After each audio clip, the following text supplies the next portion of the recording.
औज़ुबिल्लाहिमिनश्शैतानिर्रजीम बिस्मिल्लाहिर्रहमानिर्रहीम। क्लास कैसे हैं आप। आज हमने लेक्चर नंबर 6 है हमारा फार्माकोग्नोसी का।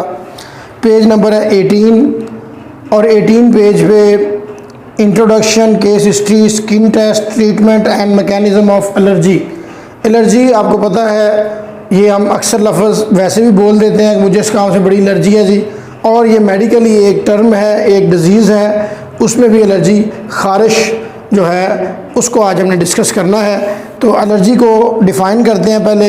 According to British immunological society, the allergy can be defined as allergy is a specific hyper sensitivity of an individual to foreign particles, usually a protein to which a specific individual is exposed, or an allergy is sensitivity to a normal harmless substance, one that does not bother most people। आपको पता है कि allergy उसने कहा है कि sensitivity है। Sensitive कुछ लोग होते हैं किसी चीज़ से, जैसा कि कोई डस्ट है, अगर कहीं आप जाएं या घर में लेडीज़ जो हैं वो जब डस्टिंग करते हैं या जब वो झाड़ू देते हैं तो कोई पास से गुजरे तो उनको फ़ौरन खांसी हो जाती है, फ़ौरन फ्लू हो जाता है, फ़ौरन वो बीमार हो जाते हैं, वो कहते हैं कि मुझे डस्ट एलर्जी है। और इस तरह से कहीं आप ऐसी जगह पे चले जाएं जहाँ पे बहुत ज़्यादा बदबू हो तो वहाँ से आपको एलर्जी हो जाती है। और बाज़ औक़ात एक ऐसी चीज़ एलर्जी है कि हमारे जो बैक्टीरियाज़ हैं, माइक्रो ऑर्गेनिज़म है डिफरेंट, वो इसमें इन्वॉल्व हो जाते हैं। एक आप घर में बैठे हुए हैं तो टॉवल यूज़ किया एक बंदे ने तो उसको नहीं हुआ कुछ भी, और लेकिन दूसरे ने जब यूज़ किया तो उसको एलर्जी हो गई। तो ये जो है इंडिविजुअल है, हर बंदे का जो एलर्जी के साथ इन्फेक्ट होना या अफेक्टेड होना वो हर बंदे का सेम नहीं होता। कोई भी फॉरेन पार्टिकल्स है, जैसा कि प्रोटीन है या कोई भी चीज़, हर इंडिविजुअल का वेरी करता है। जो सेंसिटिविटी एक बंदा शो करता है दूसरा शो करे ज़रूरी नहीं है। तो ये एक ऐसा प्रोसेस है, हाइपर सेंसिटिविटी है किसी भी बंदे की किसी फॉरेन पार्टिकल्स के साथ जो वो रिस्पॉन्ड करता है। तो हमारी स्किन के ऊपर स्किन एलर्जी जो है आमतौर पर ज़्यादा एलर्जी को इसी तरह समझा जाता है जो हमें एलर्जी आ जाती है, दाने निकल आते हैं या हम खारिश करते रहते हैं। लेकिन एलर्जी मुख्तलिफ़ चीज़ों से भी हो सकती है, जैसा कि मैंने बताया कि डस्ट पार्टिकल से भी होगी, स्मेल से भी हो गई। बाज़ बंदों को एलर्जी होती है शोर से, ज़्यादा शोर वो बर्दाश्त नहीं कर पाते हैं। तो लिहाजा एलर्जी जो है ये हमारी ऐसी फीलिंग है जो हर बंदे की सेम नहीं हो सकती। किसी भी चीज़ के साथ हम सेंसिटिव हो सकते हैं। An allergy is sensitivity to a normal harmless substance, one that does not bother most people. जो ज़्यादा लोगों को वो चीज़ नहीं कर रही होती मुतासर, लेकिन एक बंदे या बंदी को कर रही होती है। Allergies are abnormal immune system reactions to things that are typically harmless to most people. कि आमतौर पर ज़्यादा लोगों को, जैसे कि मैंने वही मिसाल दी है झाड़ू की, आप गुज़र रहे हैं कुछ भी नहीं हो रहा, बाज़ार में से गुज़र रहे हैं, मंडी में से गुज़र रहे हैं, या आप चले गए हैं फ़िश मार्केट में, कुछ लोग जो हैं वहीं पे उनको वॉमिटिंग होना शुरू हो जाती है, उनका दिल ख़राब होना शुरू हो जाता है, तो बाकी लोग सेम जा रहे होते हैं। तो ये मोस्ट पीपल्स पे अप्लाई नहीं होता कंडीशन जो है। When you are allergic to something, your immune system mistakenly believes that this substance is harmful to your body. होता क्या है, इम्यून सिस्टम जो है वो हमें बताता है कि ये चीज़ हमारे लिए बेहतर है, ये चीज़ हमारे लिए बेहतर नहीं है। तो एक चीज़ जो हमारे इम्यून सिस्टम को मुतासर कर देती है, वो बेहतर हो या ना हो, वो उससे हम एलर्जी कहते हैं। Substance that can allergic reaction such as certain foods, dust, plant pollens और मेडिसिन आर। जैसा कि स्मेल है, कुछ खुशबू हमें बहुत अच्छी लगती है, कुछ हमें अच्छी नहीं लगती है। हम जब परफ्यूम लेने जाते हैं, बॉडी स्प्रे लेने जाते हैं या किसी गार्डन में फूल चूज़ करते हैं तो एक बंदे को खुशबू अच्छी लग रही होती है, दूसरे को अच्छी नहीं लग रही होती है। ऐसे ही एलर्जी है। It is an attempt to protect the body, the immune system produce. हमारे पास जो एंटीबॉडी है जो उस एनर्जी को एंटीबॉडी जो है उस एलर्जन से वो क्या कर लेती है, बॉडी को इम्यून कर लेती है, बाज़ औक़ात नहीं करती। एंटीजन और एंटीबॉडी आपने पढ़ा हुआ है। तो किसी एलर्जन के साथ जो एंटीजन है वो और किसी जगह पे एंटीबॉडी जो है वो आपस में रिएक्ट कर जाते हैं। These those antibodies that cause certain cells in the body to release chemicals into the bloodstream, one of which is histamine। जैसा कि ये हिस्टामीन है, ये एक ऐसी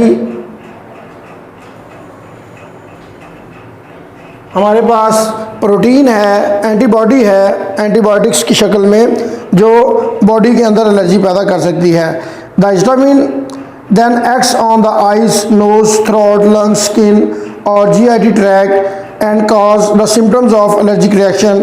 Future exposure to that same allergen will trigger this antibody response again. This means that every time you come into contact with that allergen, you will have an allergic reaction। जब भी आप उसके साथ histamine है या कोई भी ऐसा केमिकल जो आपको एक दफ़ा उसने एलर्जी की, हम बाज़ औक़ात इंजेक्शन लगाने जाते हैं तो डॉक्टर पूछ लेते हैं कि आपको किसी इंजेक्शन के साथ एलर्जी तो नहीं है या आपको कोई रिएक्शन तो नहीं हो जाता, तो हम कहते हैं नहीं, हम सेफ़ है, हमें कोई रिएक्शन नहीं हो जाता। तो लिहाजा ये भी उसकी एक किस्म बन जाती है। Allergic reactions can be mild हो सकते हैं, लाइक रनिंग नोज, हमारा नोज बहने लग जाता है, और they can be severe like difficulty breathing, सांस लेना मुश्किल हो गया, ये भी एलर्जी ही की एक किस्म है।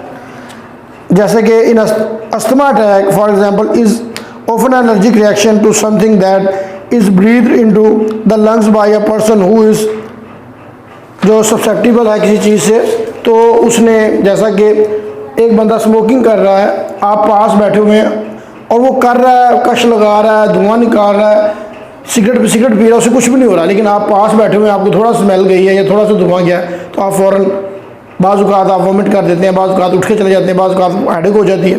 तो ये है एलर्जन। क्या होता है जो एलर्जी काज करते हैं, वो क्या होते हैं, आज हम पढ़ते हैं। An allergen is an any substance जो एंटीजन हो सकती है, that is recognised harmful by the immune system and causes an allergic reaction. The allergen can be food, dust particles, drug, insect venom or mold spores as well as pollen. Allergic people often have sensitivity to more than one substance। जो मैंने नाम लिए हैं, कोई बंदा जो है specific drug से, स्पेसिफिक फूड से, घर में जैसे कि हमें एलर्जी होती है, मैंने टिंडे नहीं खाने या मैंने कि वो सैलड नहीं खाना, कोई सब्ज़ी वैसी बन जाती है, कोई मीट वैसा बन जाता है, कोई डिश वैसी बन जाती है, हमें उससे एलर्जी हो जाती है, हम कहते हैं हमने नहीं खानी। तो एक बंदे को एक से ज़्यादा एलर्जी भी हो सकती है।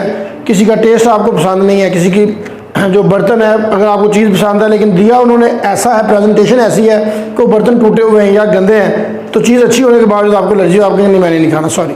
तो ये भी एलर्जी आपको समझाने के लिए कि पोलन्स या एलर्जेंस क्या होते हैं जो एलर्जी काज करते हैं, एलर्जी का सबब बनते हैं। अब टाइप्स ऑफ एलर्जन की बात करें, इनहेलेंट्स हैं, कॉन्टैक्टेंट्स हैं और इंजेस्टेंट्स हैं और इंजेक्टेंट्स हैं। नाम से ज़ाहिर है, इनहेलेंट्स जिनको हम इनहेल करते हैं, कॉन्टैक्टेंट्स हैं जिनको हम कॉन्टैक्ट करते हैं, और इंजेस्टेंट्स हैं जो हम इंजेस्ट करते हैं, कोई चीज़ लेते हैं, और इंजेक्टेंट्स जो हमें कोई चीज़ लगाई जाती है। तो सबसे पहले इनहेलेंट्स की बात करते हैं। These allergens affect the body when they come in contact with the lungs or membranes of the nostrils। nostrils ये है रेस्पिरेटरी सिस्टम में, आपने पढ़ा है रेस्पिरेशन में।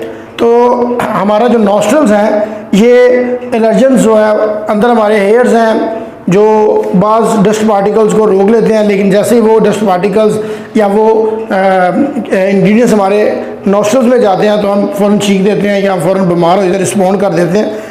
Pollen is the most common inhaled allergens including such as substance as dust है, pollen है, feathers है, animal डंडर्स वगैरह जो है, जानवर जो है उनकी कोई भी चीज़, उनकी आप जिसको उनकी फीसिस कह सकते हैं, उनके फीदर्स कह सकते हैं, उनकी स्मेल है, आपको ये एलर्जन काज कर सकते हैं। ये भी एलर्जन की किस्म है जो आपके नाक के जरिए दाखिल होते हैं। Contactants allergen that come in contact with your skin and produce a reaction such as a rash and itching are called contactants allergens. जैसे कॉस्मेटिक्स हैं, डिटर्जेंट्स हैं, फैब्रिक्स एंड डाइज हैं। कुछ लोगों को बॉडी स्प्रे या किसी परफ्यूम से एलर्जी होती है, वो कहते हैं मैंने नहीं लगाना, दूर कर ले। कुछ कपड़े ऐसे होते हैं, कुछ लोग जो हैं वो नहीं पहनते। औरतों में तो बहुत सारी वैरायटी है, को वो कुछ पसंद करती हैं, कुछ पसंद नहीं करती हैं। तो ये भी एक कॉन्टैक्टेंट्स की जो एक मिसाल है, ये भी एलर्जन की एक किस्म है। आगे इंजेस्टेंट्स जो हम इंजेस्ट करते हैं, खाते हैं। Ingestant allergens are those that are swallowed, जिनको हम निगलते हैं, खाते हैं। Variety of foods and medicine can act as ingestant allergens. Common ingestant allergens are milk, eggs, peanut, chocolate. कुछ लोग चॉकलेट नहीं खाते, जैसे मैं भी चॉकलेट बहुत कम खाता हूँ। इस तरह से कुछ लोग जो हैं दूध नहीं पीते, उनको दूध से, हालांकि दूध बहुत अच्छी चीज़ है, लेकिन वो उनको स्मेल सी आती है, ये वो पीते नहीं हैं। कुछ लोग गर्म पीते हैं, कुछ लोग ठंडा पीते हैं। तो ये एलर्जी की किस्म है जो इंजेस्ट करने में आती है। Injectants allergens are substance that penetrate the skin, जो स्किन के अंदर जाते हैं। कॉन्ट्रैक्टेंट्स तो सिर्फ हमने कॉन्टैक्ट किया, हाथ लगाया, टच किया, और इंजेक्टेंट्स जो इंजेक्शन के ज़रिए जो इंजेक्ट किया गया हमारी बॉडी के अंदर। Penetrate the skin such as insect venom है, जैसे कि हमें भीड़ काट जाता है, कोई आपकी हनी भी है वो आपको काट जाती है, तो इंजेक्टेंट हुआ। और ड्रग्स दैट आर इंजेक्टेड, जो ड्रग्स इंजेक्ट की जाती हैं तो उससे जो ये काज होती है। अब आगे है कुछ सिम्टम्स दिए गए हुए हैं एलर्जन से। अगर नोज़ में एलर्जी है तो क्या क्या हो सकता है? Swelling of the nasal mucosa, allergic rhinitis है हमारे पास कि हमें अंदर वो बहुत सा गंद सा जमा हो जाता है और ये सूज जाता है नोज़। साइनोसिस है, एलर्जिक साइनोसिस उसे कहते हैं। आइज़ की अगर हम बात करें, रेडनेस है, इचिंग है ऑफ द कंजक्टिविया हमारे पास, एलर्जिक कंजक्टिवाइटिस है हमारे पास। आइज़ की बात करें, एयरवेज की बात करें तो स्नीजिंग है, हमें छींकें आती हैं, कफिंग खांसी आती है, ब्रोंकोकॉन्स्ट्रिक्शन सांस लेने में दुश्वारी होती है, वीजिंग एंड डिस्पेनिया हमारे पास कि सांस लिया नहीं जाता। Sometimes outright attacks of asthma, अस्थमे के अटैक्स भी हो जाते हैं।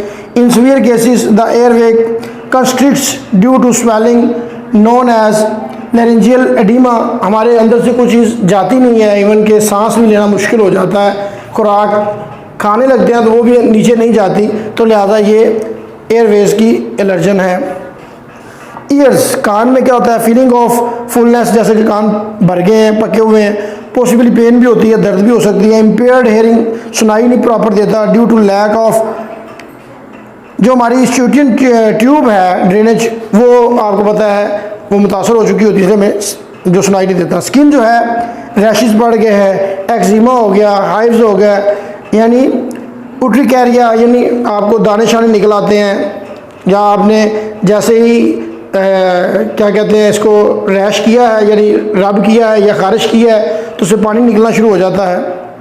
जीआईटी ट्रैक जो है, गैस्ट्रोइंटेस्टिनल ट्रैक जो है, हमारे पेट में दर्द होती है, ब्लॉटिंग, वॉमिटिंग, डायरिया, कि दिल जिसको ख़राब कहते हैं होना वो हो जाता है, या उल्टी आ जाती है, या हमें हैज़ा हो जाता है। तो ये सारा कुछ है एलर्जी के मतलब। एलर्जी हमें क्यों होती है, एलर्जेंस क्या होते हैं, कौन कौन से एलर्जेंस हो सकते हैं, जो हमारे इनहेलेंट्स हैं, कॉन्ट्रैक्टेंट्स हैं, इंजेस्टेंट्स हैं और इंजेक्टेंट्स हैं। ये चार हमने पढ़े हैं। उसके बाद हमने सिम्टम्स क्या हो सकते हैं, नोज़ में होगा तो क्या होगा, आइज़ में होगा तो क्या होगा, एयर्स में होगा क्या होगा, एयर पैसेज में होगा तो क्या होगा, इस तरह से स्किन में है और जीआईटी ट्रैक में। तो ये सारे जो एलर्जेंस हैं उनके बारे में आपने याद रखना है। ये मिलती जुलती चीज़ें हैं लेकिन घुमा फिरा के आएंगी। लॉन्ग क्वेश्चन आ जाए तो आपने टोटल जो आज हमने पढ़ा है लिख देना है, वरना स्पेसिफिकली वो आपसे पूछ सकता है कि एलर्जेंस की टाइप्स क्या होती हैं, एलर्जन किसे कहते हैं, एलर्जी किसे कहते हैं। और ये भी एमसीक्यूज़ में आ सकता है, जैसा कि मिसाल है कि all people are samely affected by any allergen, तो हम कहेंगे नहीं, क्योंकि हर बंदा जो है हर चीज़ से एलर्जन जो भी है उसके लिए एलर्जन अलग हो सकता है, अगले बंदे की हो सकता है वो फेवरेबल हो। एक को एक चीज़ से अच्छी लग रही है, कोई चीज़ वो अच्छी नहीं लग रही है, एक कोई चीज़ पसंद करता है, दूसरी चीज़ वो पसंद नहीं करता, तो ये वेरी करता है। तो आज का लेक्चर इतना ही है। इंशाल्लाह अगला लेक्चर जो है संडे को डिलीवर होगा। अगर इसमें कोई प्रॉब्लम हो आप फीडबैक ले सकते हैं। अपना ख्याल रखिएगा। अल्लाह हाफिज़।